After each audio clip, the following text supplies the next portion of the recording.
Our next speaker, Ian MacKinnon.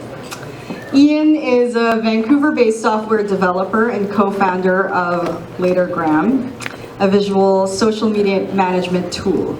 Originally from Ontario, Ian moved to Vancouver after finishing his master's in computer science at the University of Waterloo. Having previously worked at larger companies like SAP and Google, Ian eventually started founding companies and was part of Grow Lab's inaugural cohort and hasn't had a real job since. You gotta give it up for Ian.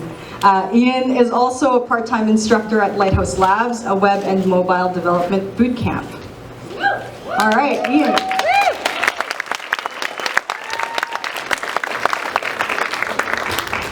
Hi everyone, my name is Ian. I'm a software developer and tech startup guy. I hate using the word entrepreneur because usually whenever someone self-identifies as an entrepreneur, whatever comes out of their mouth after can be pretty douchey, like I'm a visionary, I'm an inspiration to women entrepreneurs. So I'm here to talk to you about the time I spent $200,000 worth of other people's money on a glorified bar finder app that not even my mother downloaded. Placeling was part of the inaugural Grow Lab cohort, and on the surface, we had a lot going for us. My co-founder, Lindsay, and I had a really good pedigree. He was an INSEAD MBA who had worked at the prestigious Boston Consulting Group, and I was a badass hacker from Waterloo who had gone to Google, and I could make iOS apps. And if that didn't get investors aroused enough, we were also working in the hottest area of 2011, which was social mobile local, or SOMO-LO, or you get it. Basically, Placeling was meant to bridge the gap between Foursquare and Yelp. The whole idea was that you could tag places you like around the city with little notes and little images for your friends to see, so they could go and see recommendations from their friends for things that are nearby. The idea was that it would be more privacy friendly than Foursquare because we never gave away your current location, and we were going to be more personal than Yelp because you weren't getting reviews from random foodies. They'd be people that you actually know. So we showed this app to our friends and everyone's like, yeah, you go do that, yeah, fuck Foursquare, like, they're shit, yeah, like, Yelp is full of D-bags, you go do that, follow your dream. And we did. And we were like, we're gonna sell this thing in a year for $1 Brazilian, and not only are we gonna retire before our parents, we're probably gonna die before them as well, because of all the hookers and blow we're doing when this is done. So here was our plan. We had like this three-pronged idea. We were going to launch big, get a lot of PR, we were going to get a lot of word of mouth, and we were going to get some viral traction with like Twitter and Facebook. The problem is absolutely none of those things happened. We launched and we were kind of realizing that we were just a Me Too bar finder app, and there were a lot coming out in 2011, so we couldn't really get any kind of traction in the media because it's kind of not a great story about like Yelp, Facebook. In terms of word of mouth, we learned that that's actually a really bad way of growing a software business because people just don't talk about apps the way they talk about like Game of Thrones unsolicitedly. Like white people will go on and on about Netflix. They're not talking about random apps they download unless there's sex involved. Like if your app helps you get laid, they'll do that. But they're not gonna be like, oh, have you tried this thing? It's like here between the two. And in terms of like Facebook and Twitter, no one really posted us. Like, it wasn't like Instagram. Like with Instagram, people wanted to post to Facebook and Twitter because that was like the problem it solved. I want this photo to go to both. And that's a first world problem, but there's a lot of money to be made in solving first world problems. So we basically had zero distribution, and no one was like Googling for app kind of in between. So these two. So aside from like, our only distribution was like the curiosity of like judgmental people in the Vancouver startup scene. So we kind of learned that the feedback we got from our friends was pretty bad. Like they were like, yeah, go, you have friends that you love you, they're gonna want to support you even if they shouldn't.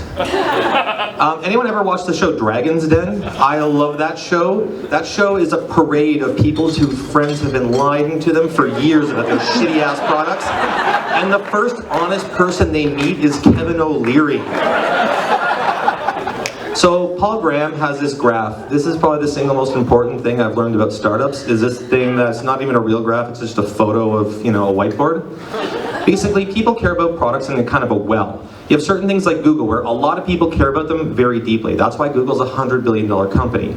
But then you have like pet sites, a lot of people have pets, but why would I want to order something online? So like they care a little bit, but there's a big market. Alternatively, you have like the Altair basic programming language. There's maybe a couple thousand nerds in the 70s who cared about that, but they had a lot of fucks to give.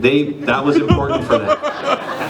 The company that made the Altair basic programming language, you might have heard of it, it's called Microsoft. Whatever you make, there have to be fanatics. If there aren't fanatics, they can't convince other people. It's a lot easier to kind of go sideways on that than down. So at this point, we kind of realized that we were kind of more in the shallow area. Our bar finder solution, sure, people go out, but they don't go that often. When we shut down, we had a final count of 1,241 signups. To put that in perspective, if my current startup Latergram had that in a day, I would hope it was a Sunday, because that number would be a little soft. Yeah, the problem is failing kind of sucks. And we had a little other thing with us, that we were in the first Grow Lab cohort, and we had the distinction of being the first Grow Lab company to go under. And that one actually kind of got me, because now, since then, years later, a lot of other ones have gone away too. We were kind of like the hipsters of startup failure in this city. We were doing it before it was all trendy and stuff.